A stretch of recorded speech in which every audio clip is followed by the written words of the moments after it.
Assalamualaikum warahmatullahi wabarakatuh. Ini bukan kisah tentang warisan. Ini kisah tentang kehilangan, kejujuran, dan cinta yang tumbuh di tempat paling tak terduga. Semoga yang sudah like dan subscribe selalu diberi rezeki yang melimpah, dan mari kita bersholawat di kolom komentar. Hujan turun deras sore itu, mengguyur atap seng rumah petak yang bocor di 3 sudut. Air merembes pelan, menetes ke baskom plastik yang sudah penuh. Alia duduk di sudut ruangan, menggenggam kain basah yang baru saja ia peras, berusaha mengepel lantai sebelum adiknya terpeleset lagi. Ibunya batu keras dari ranjang kecil di sisi lain, tubuhnya kurus dan kaku sejak stroke setahun lalu. Alia hanya berusia 24, tapi wajahnya memikul beban 3 kali lipat dari usianya. Mata sayunya menatap jam dinding yang berhenti berdetak. Baterainya habis dan belum bisa diganti sejak 2 bulan lalu. Di meja reot, terdapat sisa nasi semalam yang belum sempat dimakan. Tidak ada lauk. Adiknya, Raffi, pulang sekolah dengan sepatu robek dan buku yang basah karena tasnya sobek. Tapi ia tetap tersenyum, berusaha tidak menunjukkan kalau ia kelaparan. Malam itu, Alia duduk di emperan warung tempatnya bekerja setengah hari. Tugasnya mengantar kopi, menyapu, dan membersihkan toilet pelanggan.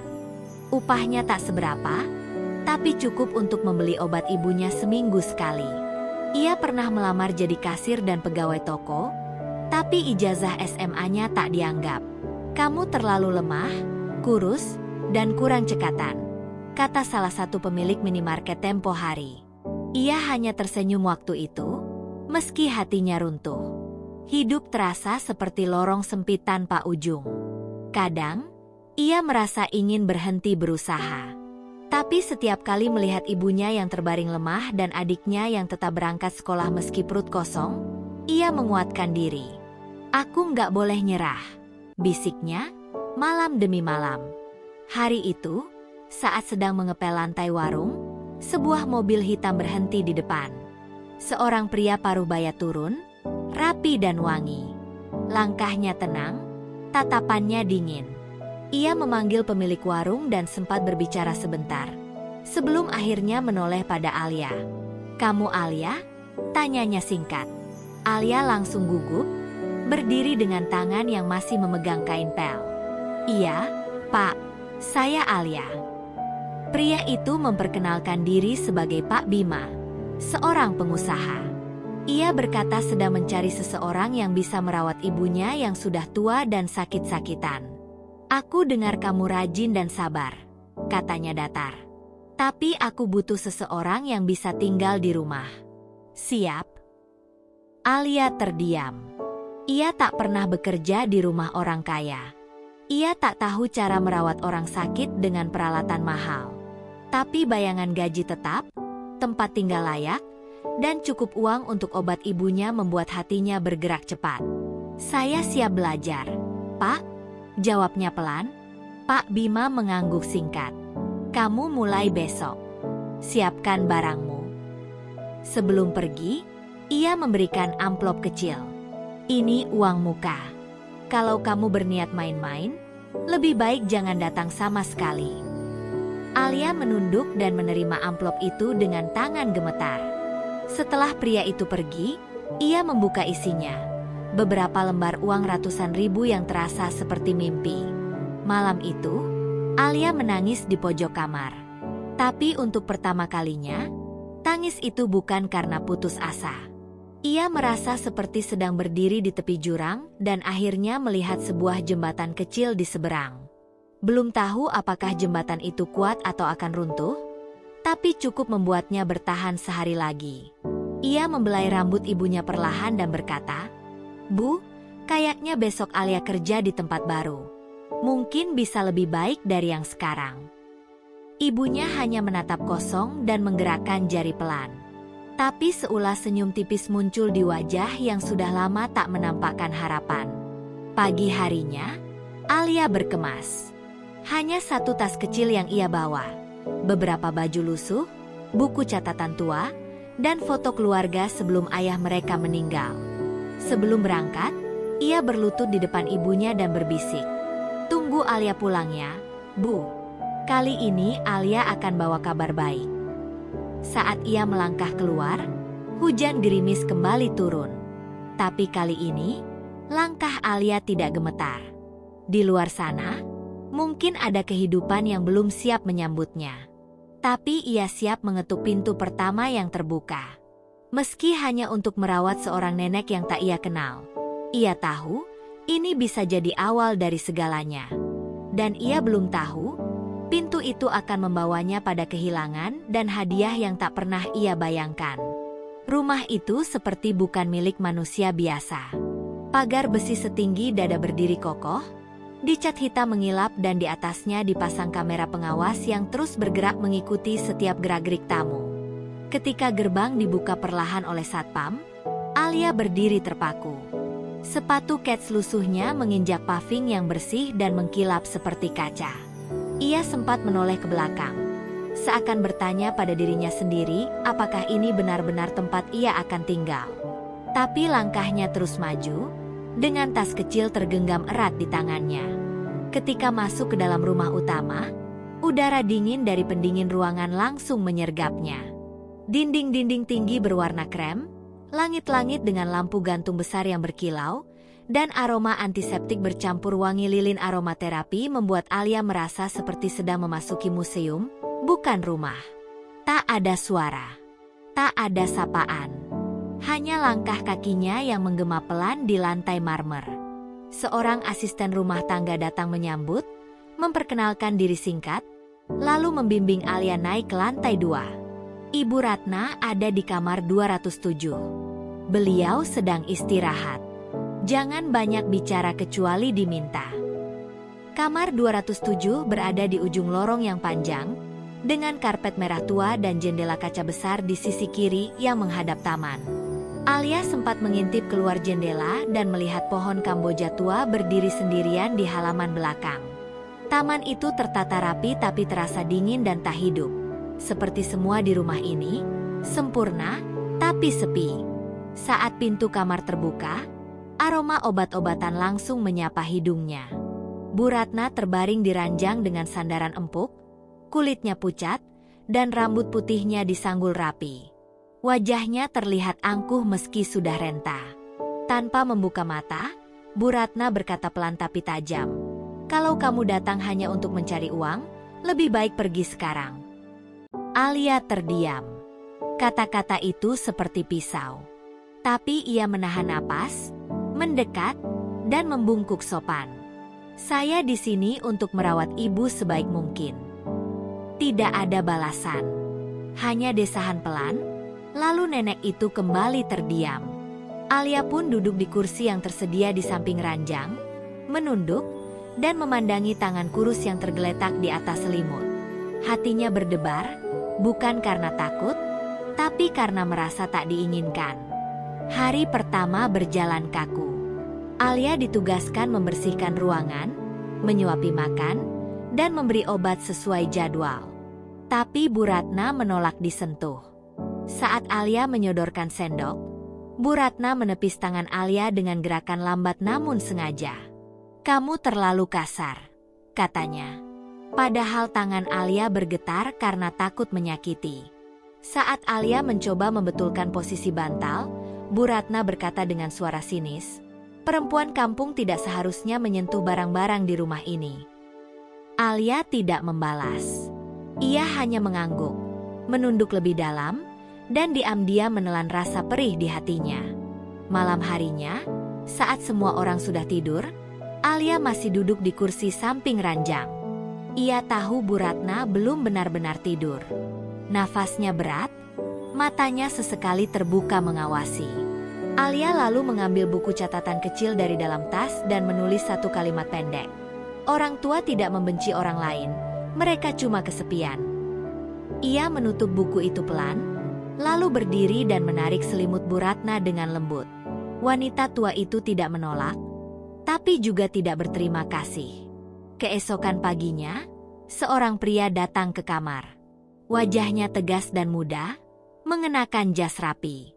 Ia memperkenalkan diri sebagai Dion, cucu Bu Ratna. Tatapannya tajam menilai Alia dari ujung kaki hingga kepala, seolah-olah menimbang kualitas manusia dari sehelai pakaian. "Saya harap kamu bisa bertahan lebih dari 2 minggu," katanya singkat. Perawat sebelumnya hanya kuat 5 hari.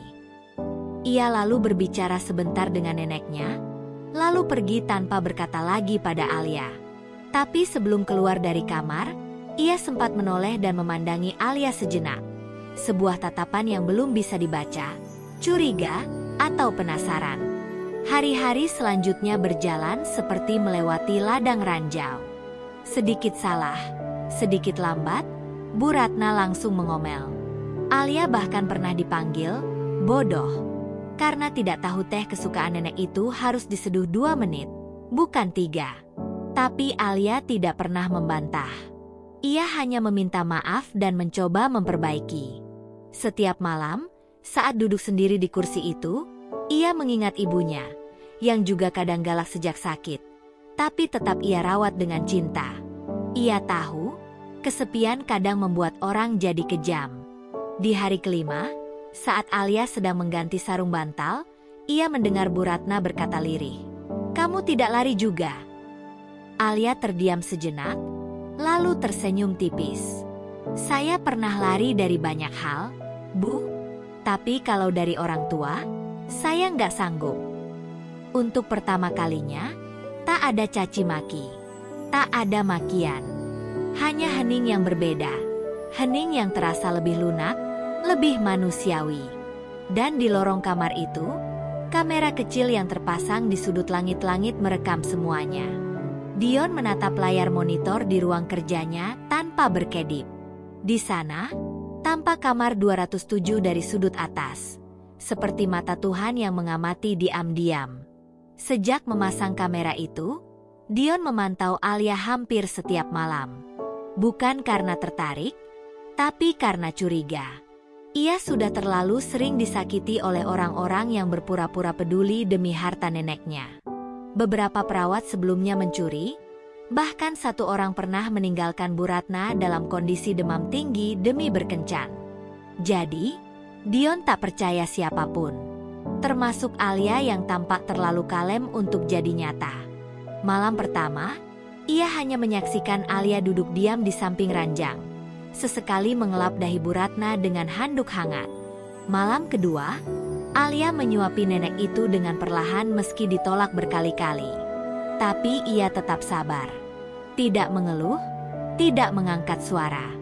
Dan malam ketiga, yang membuat Dion terdiam lebih lama, adalah ketika Alia menyanyikan lagu keroncong pelan, lagu yang biasa dinyanyikan kakeknya dulu sebelum tidur. Dion tak tahu dari mana Alia tahu lagu itu, mungkin kebetulan. Tapi Bu Ratna tampak tenang, dan di matanya yang mulai sayu, muncul air mata tipis yang tidak jatuh. Dion memutar ulang bagian itu berulang kali, mencoba mencari celah kepalsuan. Tapi tidak ada. Semua gerak Alia tampak tulus. Bahkan ketika tak ada siapa-siapa yang memperhatikan. Ia memperhatikan bagaimana Alia tertidur dalam posisi duduk. Tangan masih menggenggam jemari keriput Bu Ratna. Dion mengernyit. Siapa yang melakukan itu untuk orang asing? Tak ada bayaran yang cukup tinggi untuk membuat orang tidur dalam posisi tak nyaman selama berhari-hari, hanya demi berpura-pura baik. Ia mulai menyimpan potongan-potongan rekaman itu di folder khusus di komputernya. Diam-diam, Dion menonton Alia seperti menonton drama kehidupan. Tapi ini bukan drama, ini nyata. Seorang perempuan muda dari lingkungan keras, masuk rumah yang tak ramah, dan tetap membawa kasih di tangannya. Dion mulai menyadari bahwa mungkin, sekali ini, neneknya sedang dijaga oleh seseorang yang benar-benar peduli, bukan sekadar menggugurkan tugas. Pada hari ke-12, Dion mampir ke rumah untuk mengecek keadaan langsung. Ia tidak memberitahu kedatangannya. Saat berjalan menuju kamar neneknya, ia berhenti di ambang pintu dan mengintip sedikit. Alia sedang duduk di lantai, membersihkan kuku Bu Ratna dengan hati-hati. Di dekat mereka, termos teh masih mengepul. Bu Ratna hanya diam, tapi wajahnya tampak lebih tenang dari biasanya. Dion sempat melihat ekspresi itu saat kecil, saat kakeknya masih hidup. Tapi sudah bertahun-tahun wajah itu lenyap. Hingga hari itu. Sore harinya, Dion kembali ke ruang kerjanya dan menonton rekaman hari itu. Ia memperhatikan satu hal yang selama ini ia lewatkan. Bukan hanya Alia yang berubah, tapi juga Bu Ratna. Dulu, neneknya selalu bicara tentang kematian, tentang betapa hidup ini melelahkan. Tapi kini, ada detik-detik di mana senyumnya muncul. Bahkan jika hanya sepersekian detik. Dan Dion tahu, itu bukan karena obat, tapi karena kehadiran Alia. Di salah satu cuplikan malam hari, Bu Ratna sempat berkata lirih sebelum tidur. "Kamu mirip anak perempuan saya yang meninggal dulu." Alia menunduk, lalu membalas dengan suara pelan, "Berarti saya kehormatan besar bisa rawat ibu."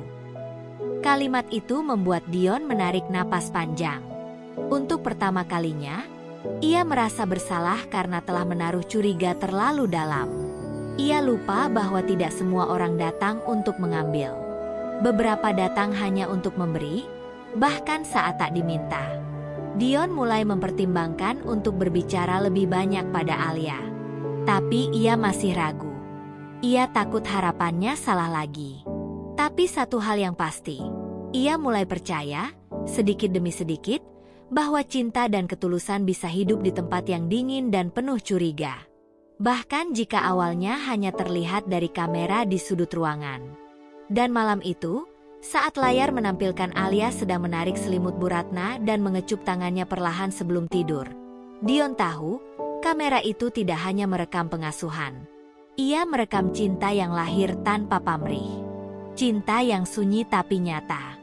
Hari itu, matahari pagi masuk dari sela jendela kamar 207, memantulkan cahaya hangat di lantai kayu.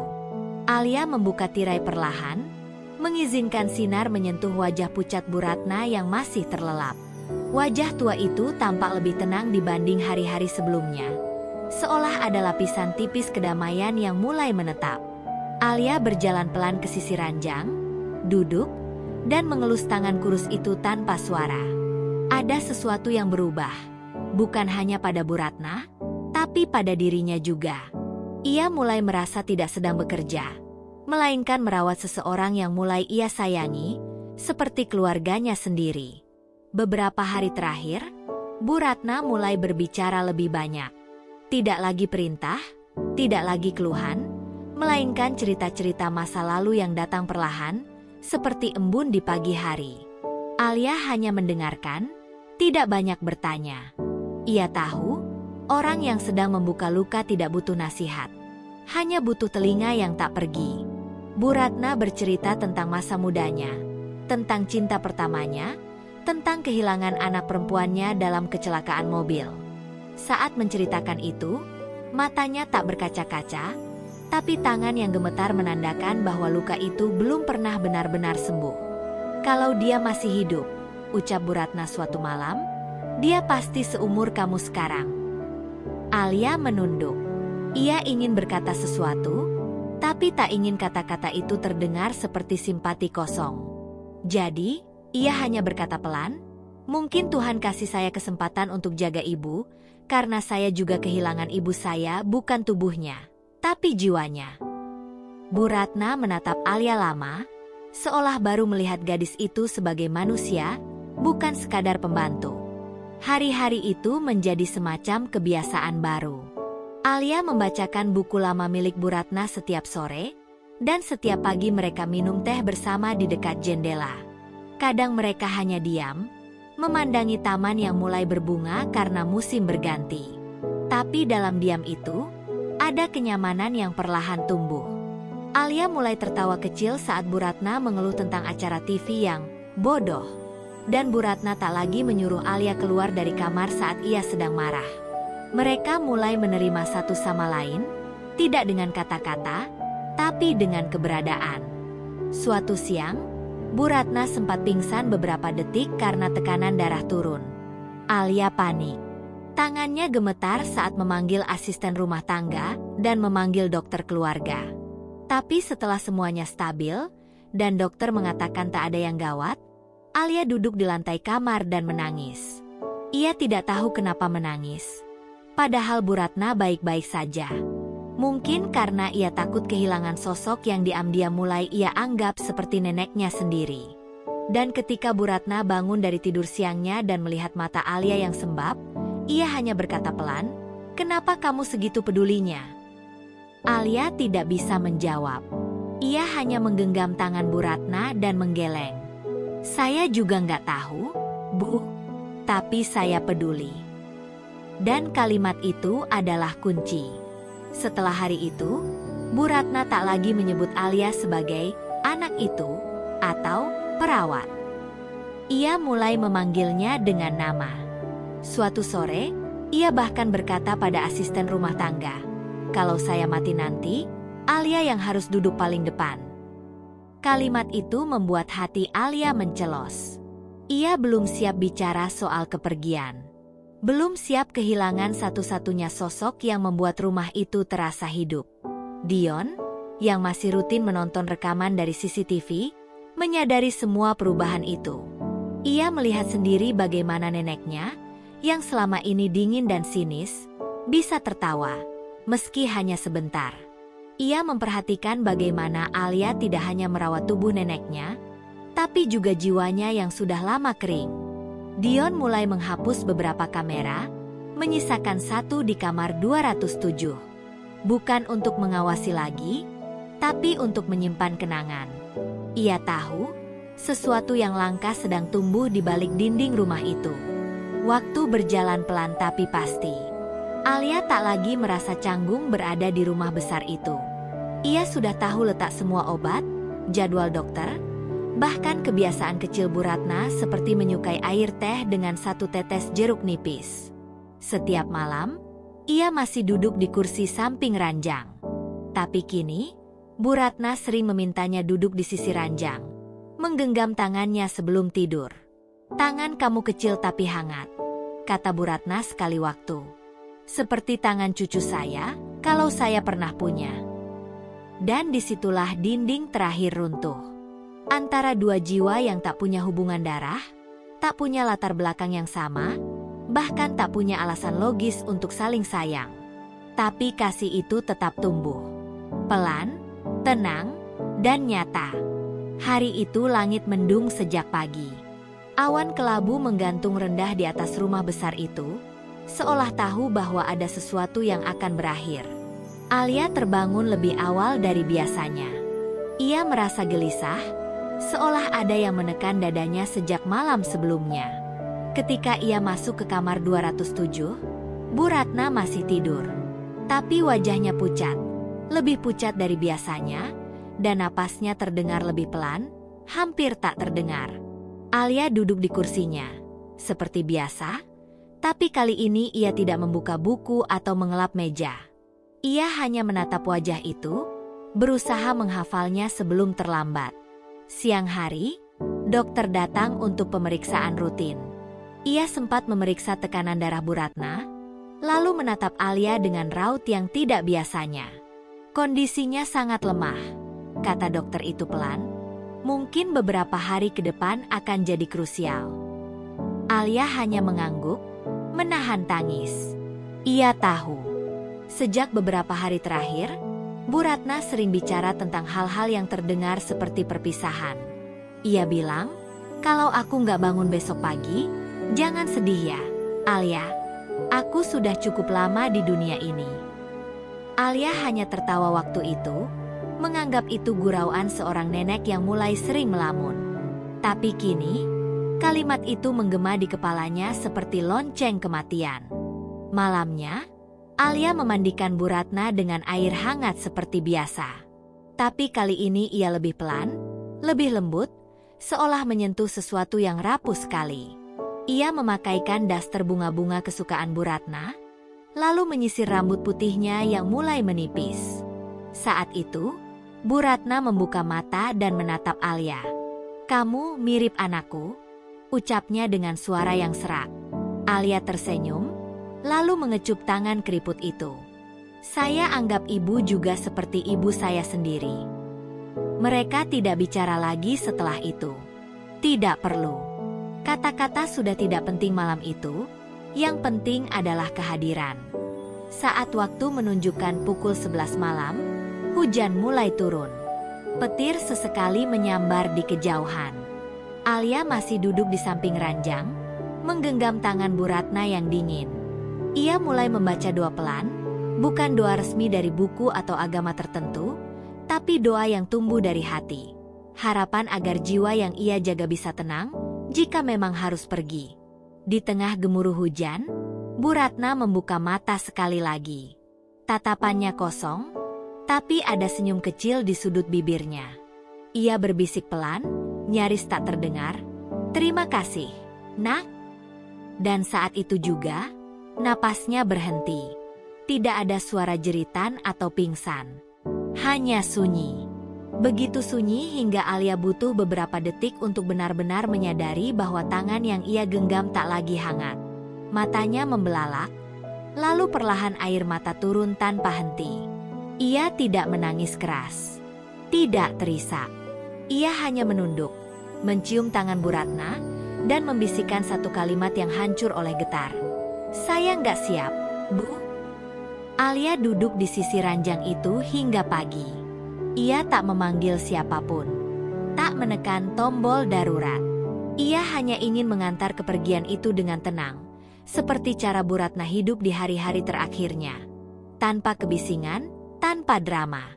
Ketika cahaya matahari pertama masuk melalui jendela, baru ia berdiri dan memanggil asisten rumah tangga. Ia berbicara pelan, bahkan nyaris tanpa suara. Ibu sudah nggak ada. Dan setelah itu, rumah itu berubah selamanya. Kabar kematian Bu Ratna menyebar cepat ke keluarga. Dion datang beberapa jam kemudian. Ia langsung masuk ke kamar 207 dan menemukan Alia masih di sana, sedang melipat daster terakhir yang dikenakan neneknya. Dion tidak berkata apa-apa. Ia hanya berdiri di ambang pintu, melihat gadis itu dengan mata yang merah. Ia tahu, di antara semua orang yang datang hari itu, hanya satu yang benar-benar kehilangan, Alia. Pemakaman berlangsung 2 hari kemudian. Upacara kecil, sederhana, sesuai keinginan Bu Ratna. Di kursi depan, Alia duduk dalam diam, memakai baju hitam yang dipinjamkan salah satu asisten rumah tangga. Beberapa kerabat Bu Ratna menatapnya dengan bingung. Siapa gadis ini? Kenapa duduk paling depan? Tapi Dion membiarkan itu. Ia tahu posisi itu pantas untuk Alia. Dialah yang paling mengenal Bu Ratna di hari-hari terakhirnya. Lebih dari cucu, lebih dari anak. Alia adalah saksi cinta terakhir yang pernah dirasakan neneknya. Malam setelah pemakaman, kamar 207 dikunci. Tak ada lagi suara teh mendidih atau lagu keroncong dari radio tua. Hanya kenangan yang tersisa dan kursi kosong di samping ranjang. Alia duduk di ruang tamu sendirian, menatap jendela gelap. Ia belum siap pergi. Tapi ia juga tak tahu harus tinggal untuk apa. Bu Ratna sudah tiada. Tugasnya selesai. Tapi hatinya belum bisa pulang. Ia merasa sebagian dirinya ikut dikubur bersama wanita tua yang telah ia cintai diam-diam seperti keluarga sendiri. Dan ketika Dion masuk ke ruang tamu malam itu, membawa koper hitam yang tertutup rapi, ia tahu cerita ini belum benar-benar berakhir. Masih ada satu bab lagi yang akan mengubah segalanya. Hujan belum benar-benar reda ketika Dion berjalan pelan ke ruang tamu, tempat Alia duduk sendirian. Gadis itu tampak pucat, matanya sembab, dan kedua tangannya menggenggam kain sapu tangan kecil. Tidak ada air mata lagi, hanya kelelahan yang tak bisa didefinisikan. Dion berdiri sejenak, lalu duduk di kursi seberang, meletakkan koper hitam di atas meja. Bukan koper besar, tapi cukup berat untuk menimbulkan bunyi dentuman kecil saat ditaruh. Alia menoleh, tapi tidak bertanya apapun. Ia hanya menunggu. Dion menatapnya lama. Tak lagi curiga seperti dulu, tak lagi memeriksa dari jauh lewat kamera. Kini ia bicara langsung, dengan suara yang pelan namun mantap. "Nenek, saya meninggalkan ini untuk kamu. Koper ini, dan surat yang ada di dalamnya. Ia membuka resleting koper perlahan dan menarik satu amplop putih yang diberi nama, untuk Alia. Alia menatapnya bingung. Tangannya gemetar saat menerimanya. Ia tidak terbiasa menerima hadiah. Apalagi dari seseorang yang baru saja ia antarkan ke pemakaman. Dengan jari yang ragu, Alia membuka surat itu dan mulai membaca. Tulisan tangan Bu Ratna tergolong rapi untuk wanita seusianya. Setiap huruf tampak dibuat dengan ketulusan. Alia, jika kamu membaca ini, artinya aku sudah tidak bisa lagi menyebut namamu dengan suara. Tapi aku ingin kamu tahu, dari semua orang yang pernah tinggal di rumah ini, kamu yang paling membuatku merasa hidup kembali. Aku tak punya banyak cara mengucap terima kasih, jadi biarkan koper ini bicara untukku. Surat itu tidak panjang. Tapi saat membaca kalimat terakhir, terima kasih sudah mencintaiku tanpa alasan. Air mata Alia jatuh, tanpa bisa ditahan. Perlahan, ia membuka koper itu. Di dalamnya, rapi tertata, puluhan bundel uang tunai, dengan jumlah yang luar biasa besar. Lebih dari cukup untuk membeli rumah, membuka usaha, bahkan menyekolahkan adiknya sampai kuliah. Tapi Alia tidak langsung tersenyum. Ia tidak tertawa. Ia justru memeluk surat itu dan menangis lebih keras. Baginya, bukan jumlah uang itu yang mengguncang hatinya, tapi fakta bahwa cinta yang ia beri, yang selama ini ia anggap sepihak, ternyata dirasakan juga oleh Bu Ratna. Dion menatap pemandangan itu dalam diam. Ia merasa seolah sedang menyaksikan semacam keajaiban. Seseorang yang diberi kekayaan besar, tapi tetap memilih untuk menangis karena kehilangan, bukan bersorak karena hadiah. Ia tahu saat itu, bahwa keputusan neneknya tepat. Warisan ini jatuh ke tangan yang benar. Bukan hanya tangan yang akan menggunakannya dengan bijak, tapi juga tangan yang tahu makna kehilangan dan makna memberi tanpa pamrih. Beberapa minggu setelah pemakaman, rumah itu perlahan mulai kosong. Barang-barang milik Bu Ratna disimpan, dan kamar 207 ditutup sementara. Tapi Alia belum pergi. Ia merasa masih ada yang harus ia lakukan. Lalu suatu pagi, ia duduk bersama Dion di teras belakang dan berkata pelan, "Saya ingin buat tempat perawatan. Kecil saja. Tapi isinya orang-orang tua yang sudah tidak punya siapa-siapa. Yang seperti ibu." Dion menatapnya, lalu mengangguk. Ia menawarkan bantuan, tapi Alia menolak. Cukup koper itu. Cukup kasih yang ibu titipkan. Setiap malam, Alia masih duduk di balkon, menatap langit malam yang selalu menemaninya di saat seperti ini. Bagi Alia, warisan terbesar dari kamar 207 bukanlah koper berisi uang, tapi kesadaran bahwa kasih yang tulus akan selalu menemukan jalannya. Bahkan jika harus melewati tubuh renta, kesepian, kamera tersembunyi, dan satu kematian yang sunyi. Dan ia tahu, selama hatinya masih bisa memberi seperti itu, Bu Ratna tak akan pernah benar-benar pergi.